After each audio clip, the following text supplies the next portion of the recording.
கட்டு கட்டா புதினா வாங்கி வச்சிங்களா, அதை வந்து பார்த்தீங்கன்னா நீங்கள் சட்னி அரைக்கலாம். எடுத்து வச்சாலும் ரொம்ப நாளைக்கு நம்ம ஸ்டோர் பண்ண முடியாது. அந்த மாதிரி டைமில் வந்து பார்த்தீங்கன்னா இந்த மாதிரி ரெசிபிஸை நீங்கள் ட்ரை பண்ணி வச்சிட்டிங்கன்னா நீங்கள் ரொம்ப நாளைக்கு ஸ்டோர் பண்ணி சாப்பிடலாம். இன்னைக்கு வந்து பார்த்தீங்கன்னா புதினாவை வச்சு ஒரு ஊறுகாய் எப்படி பண்ணல பார்க்கலாம் வாங்க. ஒரு ட்ரை பேனில் வந்து பார்த்தீங்கன்னா ஒரு கப் அளவுக்கு தனியா, 10லேருந்து 15 வரமிளகா உங்கள் காரத்துக்கு ஏற்ற மாதிரி ஆட் பண்ணிக்கோங்க. ஒரு டீஸ்பூன் அளவுக்கு மிளகு அதை ஆட் பண்ணி நல்லா வாசனை வர அளவுக்கு நல்லா வறுத்து விட்டுட்டு ஆனதுக்கப்புறமா மிக்சரில் போட்டு நல்லா கோஸாக வந்து கிரைண்ட் பண்ணி எடுத்துக்கோங்க.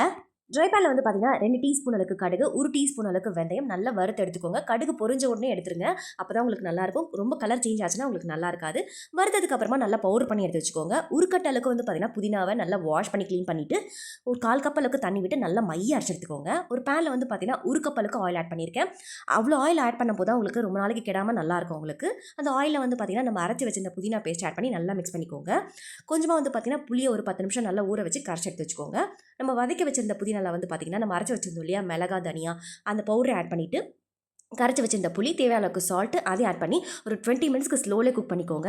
ஆயில் நல்லா செக்ரேட் ஆனதுக்கப்புறமா நம்ம வறுத்து வச்சிருந்த அந்த கடுகு, வெந்தயம், அந்த பவுடர் ஆட் பண்ணிக்கோங்க. அதை ஆட் பண்ணி ரொம்ப நேரம் குக் பண்ணணுன்ற அவசியம் இல்லை.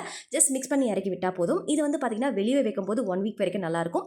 ஃப்ரிட்ஜில் வச்சிங்கன்னா 15லேருந்து 20 டேஸ் வரைக்குமே நல்லாயிருக்கும் உங்களுக்கு. சூடான சாதத்தில் பிசைஞ்சு சாப்பிட்டிங்கன்னா ரொம்ப ரொம்ப டேஸ்ட்டாக இருக்கும். கண்டிப்பாக ட்ரை பண்ணி சாப்பிடுங்க. சுவைக்கான தேடல் தொடரட்டும்.